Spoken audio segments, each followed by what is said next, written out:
Hi everyone, and welcome to Flipping Hack Business, Flip Learning for AQA A-Level Business Studies.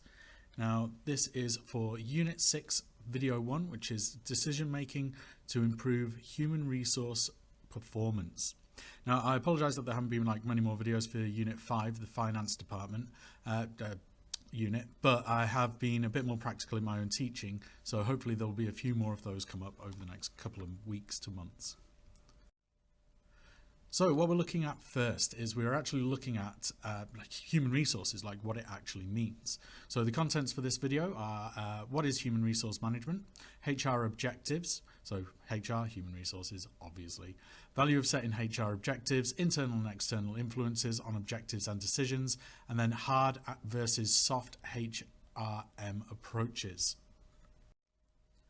So first of all, if you've got any kind of larger questions, so like your 20, 16, 20, 25 markers, then you really need to be deciding, right, okay, so what does this link to?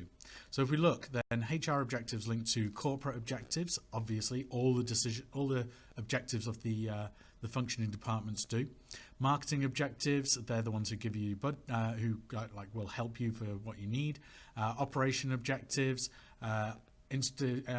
organizational structure, external environment, decision making, and also finance objectives as well. So first of all, what is a human resource objective? So basically it is just a specific goal or target relating to the management and performance of human resources in a business. So in other words, again, it's going, right, okay, well, how many people are going to be hired by the company? Have you got any kind of training development needs? So that's what HR objectives actually relate to. So if you hear HR objectives, you just got to make sure that you link it to the actual functioning department. But the big question, I guess, is what is HR? So what is human resource management? So the CIPD, which is the Chartered Institute of Personnel and Development, which I am a licentiate member of, says that it's the design and implementation of maintenance of strategies to maintain people for optimum business performance. Now, obviously, that is a nice long-winded way of saying it. But the good way of looking at HR is to think of it as everything to do with your job that isn't actually your job. So they're the people who are in charge of hiring people, firing people. They're the people who are in charge of training people. And really what their key role to do is to actually make sure that they've got the right amount of people and the right people in the right place at the right time for a business. So think about if you were working in a bar, then it would be up to the manager who would actually decide, okay, so who's going to work on the bar, who's going to work on the floor, who's going to glass collect, who's going to wipe tables, who's going to collect service.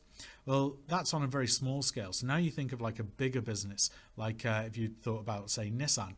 Well, they're the ones who need to decide, okay, so who's going to be developed into a manager, who's going to be developed into team leaders, who's going to be developed into different areas of the production line.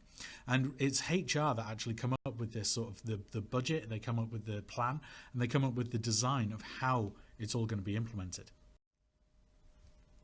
So why has it become more important? So basically, again, now that businesses are providing more services rather than just goods in the UK, then people are the critical resource to deliver the required quality and customer service level. It is absolutely down to people. We're very much a customer-facing business now. Country. So it means that you've got to make sure that you've got the right people who are happy in their job. Otherwise, your customer service levels could go seriously down. Especially with competitiveness, it requires a business to be more effective and productive. And this is difficult unless the workforce is well motivated, has the right skills, and is effectively organized. So you don't want people who are unorganized or unskilled actually working in certain departments. They might be great in other areas, but you need to have the right people, like I said, at the right place. And then a move towards fewer layers of management as companies are trying to sort of scale back and they're giving more and more roles to or more and more authority to its line managers, then you're actually going to find that we've got flatter organizational structures, and it means that there's a bigger emphasis on delegation and communication. So people need to be able to actually work at their own kind of pace and off their own accord as well. And that's what HR is all about, finding that talent and allowing it to produce itself. So a few of the things that it covers then. So we've got workforce planning, so where you're putting people, recruitment and selection, who you're hiring, training, how they're being developed, talent development. So this is like kind of taking it a little bit further than like just your basic job. Talent development is, okay, so who is going to be the next manager? Who's going to be the next ops manager? Who's going to be the next CEO? So it's finding the people that have got some real skills that are going to develop in the company. Then you've got employee engagement and involvement. So think back to where we were looking at like different ways of motivating and different managerial styles. Then, you know, how engaged are your employees? Are they motivated to actually work for you? Are they wanting to be like a part of the company, or are they just wanting to come in and get paid? Then managing diversity, always very important, especially in this day and age. So have we got the right ethnic groups coming in, or the right amount of ethnic groups, coming in, because there's no right ethnic group, obviously. But like, you know, making sure that there is equal pay going on throughout the company, making sure that there are enough women being allowed to come through on like managerial roles. And, you know, they have really tough job at the minute, but it is a very, very, very important one, especially in a like multi-ethnicity society that the UK is developing into. And then finally, like developing a corporate culture. Now, when we talk about corporate culture, we're talking about like how the business runs. So, you know, what it does. Is it relaxed? Is it is it like hardworking? I mean, like, obviously you want hardworking, but like how well do you want that developed? Is it creative? Is it or is it like very sort of dull and like just money focused? And it's up to HR to kind of like develop that corporate culture, make sure that the right training again is in place and they're hiring the right people, but also making sure that like the right spirit of the corporation is being followed as well. So why do we bother with HR? I mean, like, why can't line managers just do it? Well, the value of an actual HR manager, right, and HR objectives is that it actually gives you, it allows all the HR activities and decision making with overall business objectives for starters. So it makes sure that we are aligned with what we are actually like meant to be achieving as a company. It links HR with customer service and quality, which are the two key components of quality of customer service and of competitiveness. So it means that like we make sure again that even though HR aren't dealing directly with the customers, they are the ones who are putting the training in place. So they're the ones who are actually deciding how we deal with them. And it helps create effective working environment for key stakeholder group, which is the employees. So they are an incredibly important part of your business. They will be the biggest, usually the biggest cost. They will, you know, have the biggest input into your business as well. So it's important that like you can create not just an effective, but an enjoyable environment for them as well. So some of the common HR objectives. So we'll just sort of run through. There's about like 6 or 7 of these. So things like ensure human resources are employed cost effectively. So it's all very lovely to actually just go, right, well, we need like 50 people, but you need to actually decide then, first of all, how many what pay rates are you going to be actually paying them? Are you going to be paying like above the minimum wage? Are you going to be paying above the competitive salary in the area? But if you are paying above, well, how much above? Are you like, you know, you don't want to be paying like too much. So it should always be competitive. So it should be attractive to potential employees, but it can't be excessive. Otherwise, you're just wasting money when you could have probably hired people like the same person cheaper. It's also achieve acceptable staff utilization. So have we got enough staff? Are they in the right area? Minimize staff turnover. It's expensive to actually hire in staff. Like each time, we'll be looking at that in a little bit more detail. So you want to minimize how many people are coming in and leaving quite quickly. And then finally, measure returns on investment in training. So if you are training people, how effective is that training? So another objective is make effective use of workforce potential. So for this, we're talking about ensuring jobs have suitable, achievable workloads. So people have got the right amount of work that they are doing. There's not too much stress being put on them. Avoid too many underutilized or overstretched staff. So again, overstretched staff, they will like either leave or they will take sick days, and that will cost you money, and your capacity utilization will drop. And then make best use of employee skills. So if someone is trained in a certain area, why can't they be training other people? Or why can't they be managing people or teaching others how to do that job? Another one could be match the workforce to the business needs. So planning to ensure businesses have the right number of staff in the right locations with the right skills. So like I said, finding the right person, put them in the right place at the right time. So you need to do that through recruitment. It could be done through training. So like fill in any skills gaps. And then when the number's right, you might be able to mix staff into each different location. So, you know, 1 month you might have people working in one area and then the next in another. And it's just, again, about finding the right place for the right people. Another one is maintain good employer and employee relations. So avoid unnecessary and costly industrial disputes. If you end up having to go to court for any of this, it could cost the company a lot of money. So, you know, it's best to be able to like get everything done and above board and legally remove people from the company if you need to. So timely and honest communication with employees and their representatives. So making sure everything's followed by the book and in a suitable and right time. Sensitive handling of potential problems with employees. So things like dismissal, redundancy, any kind of major changes in the business, and even recruitment as well. And then comply with all relevant employment legislation so that you don't get big fines by the government. So another one is high employee engagement and involvement. So again, think back to Tenenbaum-Schmidt. Then, you know, involving employees in job design and other work-related improvements. Provide an effective outlet for the employee. So like think student voice or like employee voice.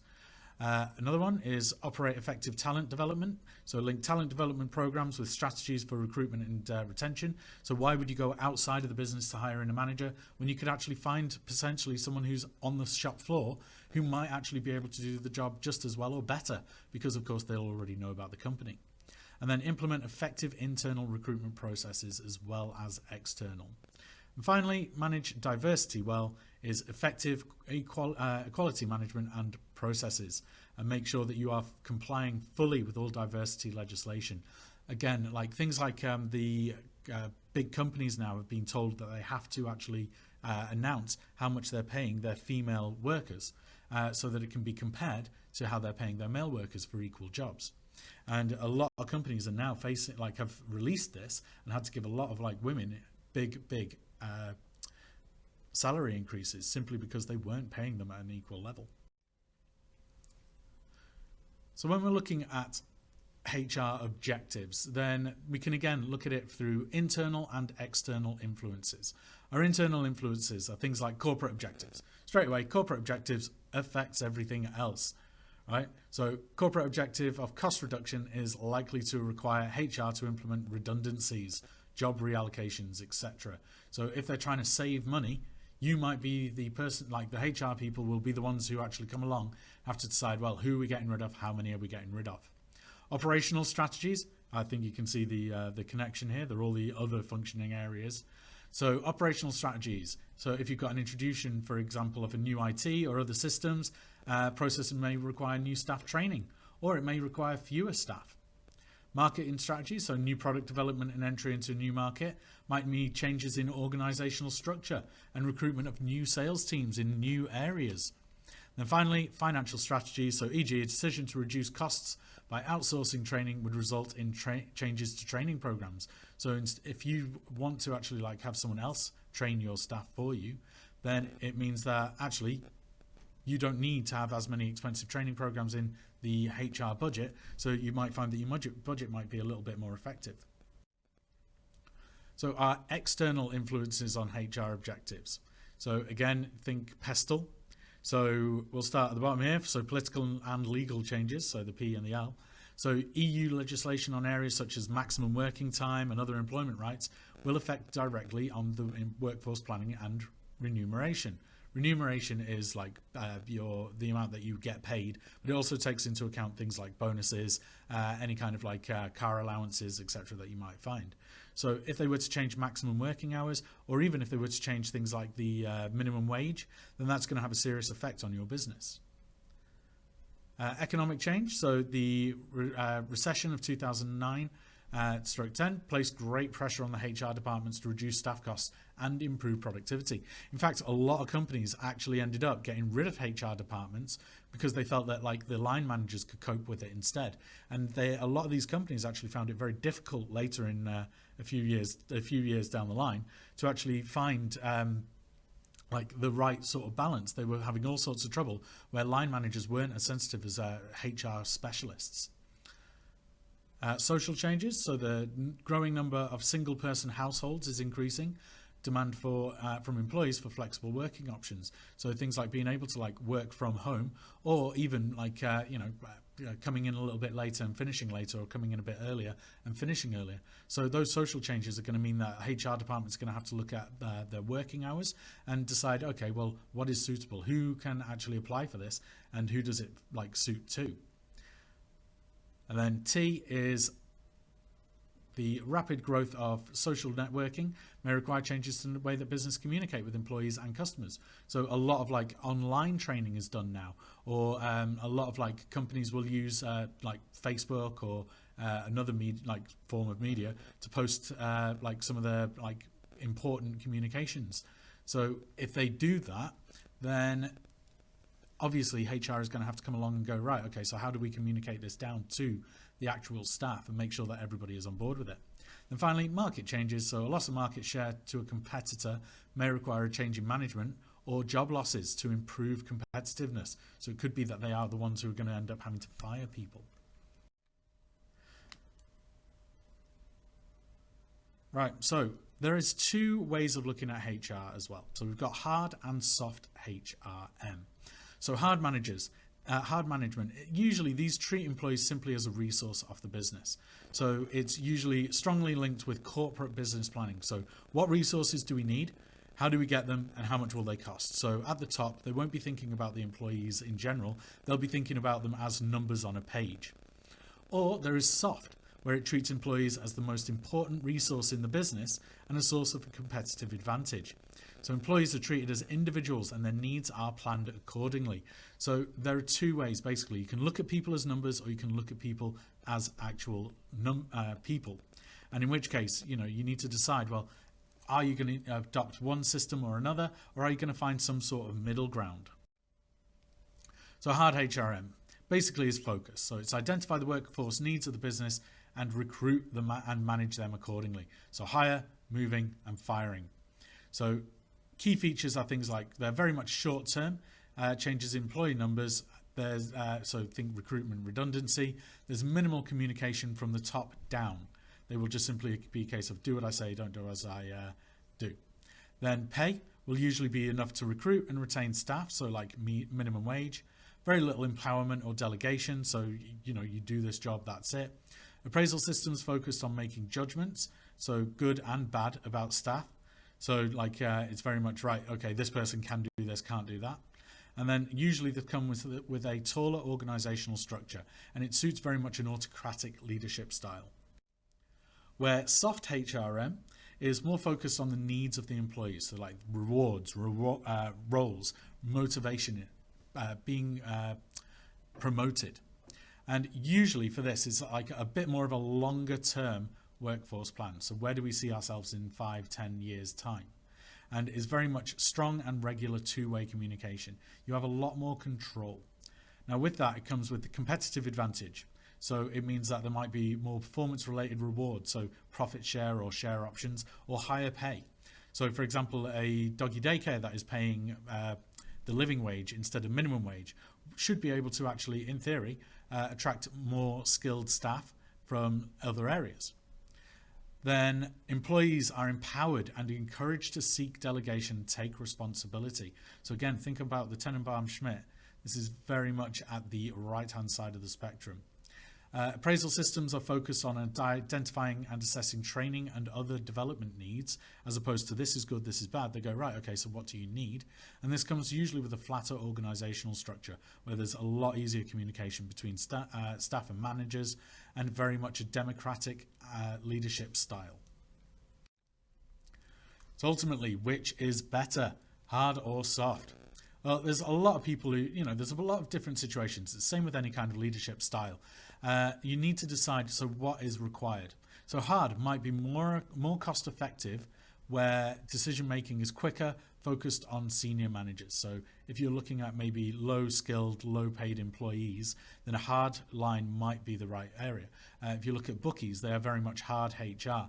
If you don't do what they're telling you, if you're turning up late, you get shouted at, and this hard approach, then it can end up with sort of people feeling that they're undervalued, and you end up with higher absentee and staff turnover and less successful recruitment as well, because people don't want to be a part of it. Whereas soft is very much an approach which rewards employees' performance and motivates staff more effectively. However, if you are too soft, and when all the employee benefits are added up, the cost of workforce may leave a business at a competitive disadvantage. They might not be actually earning as much money as potentially they should be.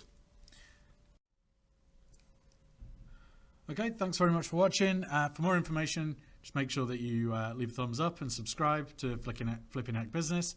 If you want to leave any constructive criticism below in the comments, feel free. And then video 2 of Unit 6 will be following shortly. Bye.